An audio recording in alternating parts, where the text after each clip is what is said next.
Good morning, children, and my dear friends. This early morning session is dedicated to class 10, and we are going to discuss in details the poem 5, the Ball poem from literature class 10, the Ball poem by John Berryman.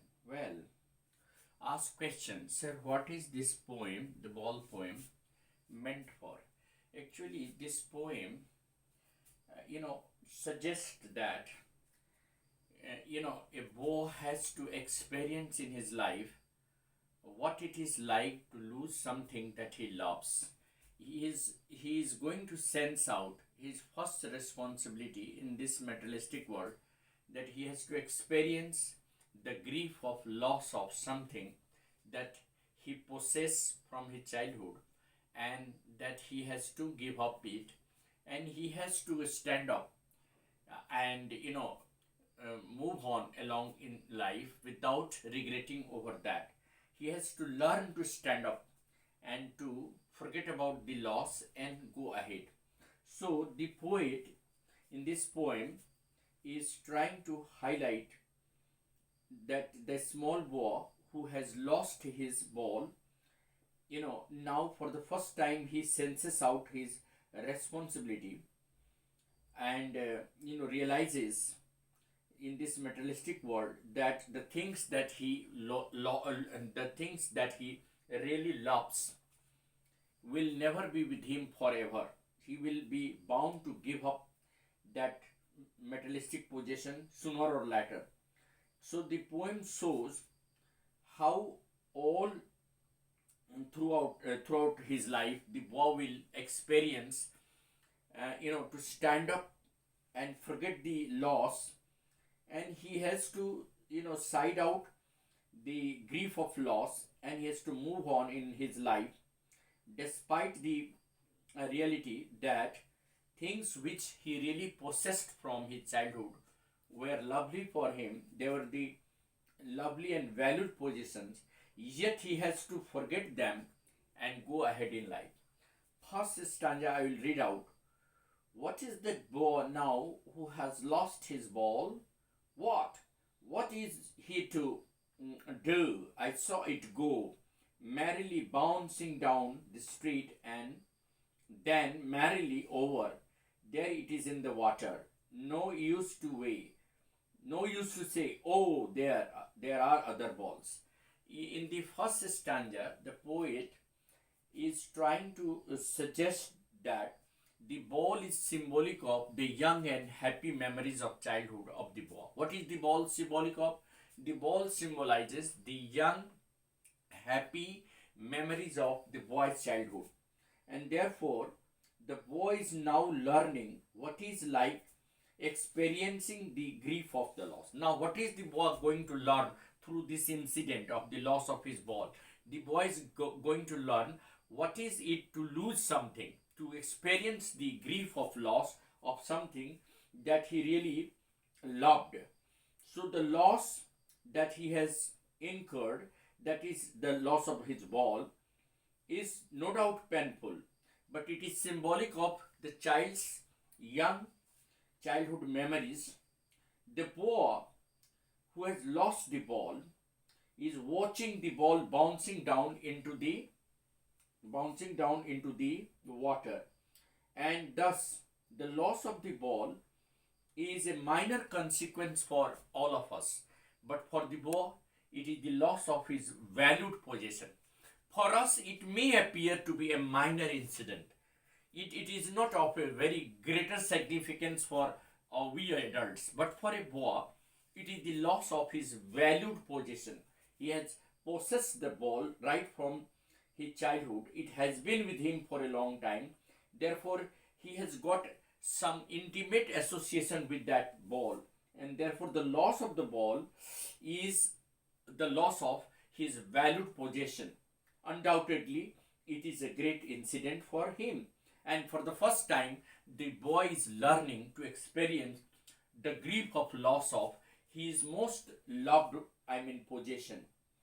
And therefore, the poet wants to emphasize that despite this fact that he has to learn to overcome the grief of his possession, though the other ball which is there for him as a substitute will not be worth. Therefore, the poet doesn't want to tell the ball that there are other balls. He knows it very well that the other ball is meaningless, because that very ball which has been lost has been with the ball for a long time, and therefore it has become it has personified his young days and happy innocence. What has the ball been personifying? The ball has been personifying the young and happy childhood days, the happy childhood memories of the boy, and of course his innocence.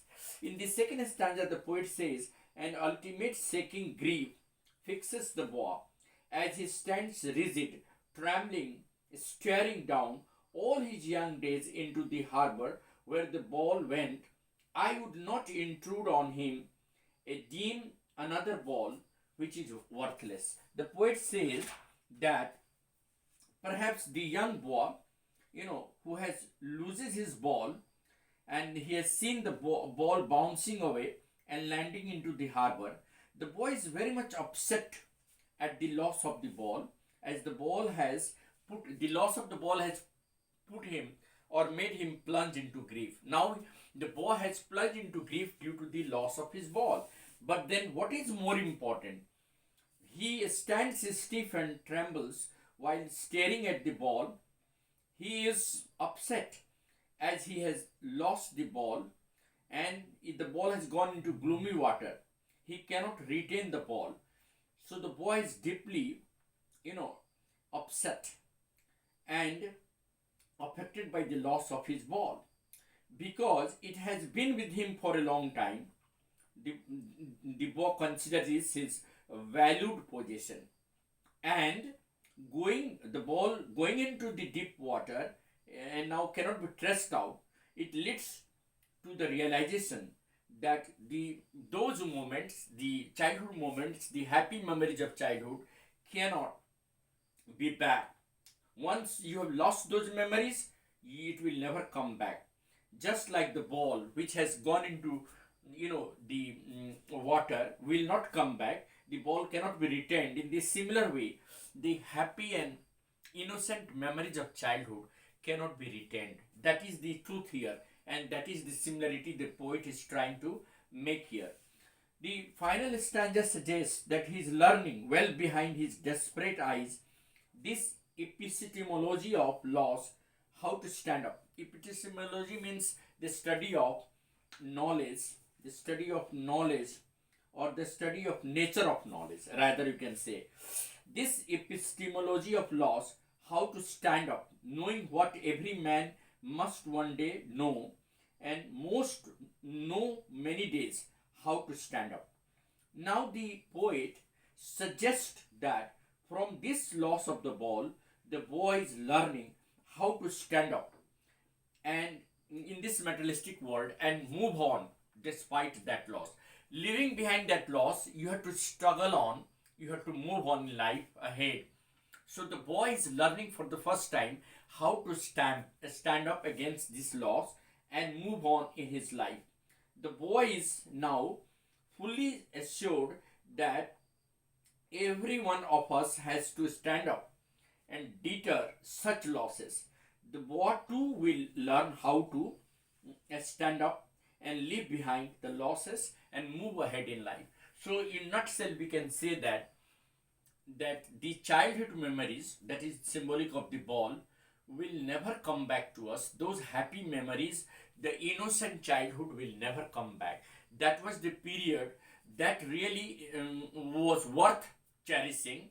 And now, as the boy has experienced for the first time in his life that he has to lose these things which he really loves, and he has to give up the things which he really wanted to possess, and leaving behind all those valued possessions, he has to move ahead in his life. Therefore, experiencing the grief of loss will be his first experience of life, and the memories of his childhood, which will now be forgotten, will never come to alive in front of him.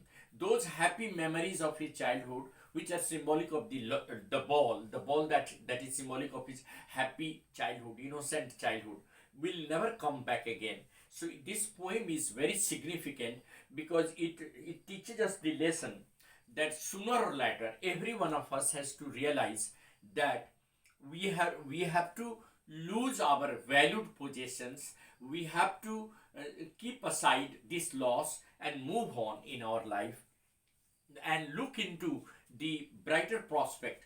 We are not going to equalize, we are not going to make this loss repairable, because this is an irreparable loss. We have to only forget this loss and keep on moving and standing by, and just realizing the fact that life is full of loss, and the grief of loss is of course painful for every one of us. But standing behind or standing by this side of this loss and moving ahead in life is more important than falling into the grief of the loss and regretting and repenting over that. It is better to go ahead in life rather than regretting and repenting on the grief of loss of our valued possession, as it is in the case of the boy who has lost his most valued possession of his childhood memories, the most sweet and beautiful memories of his childhood, that is symbolic of the ball, and yet he has to stand by and learn and experience this loss in his life, because that is significant and that is more important, that the boss should understand the meaning of grief of the loss and should stand up and move ahead, leaving behind the grief of loss, because life always demands going on, striding on, moving ahead despite all the obstacles, all the losses, despite all the misfortunes of life. We have to move on, we have to keep on striding in our life, and that is what this poem concludes with. Thank you very much. Have a nice day ahead. This is Mr. Eddie Singh, the anchor on YouTube Easy English by Eddie Singh, your own channel that is giving you the prospect of learning each and everything in English. Thank you very much. Have a nice day ahead.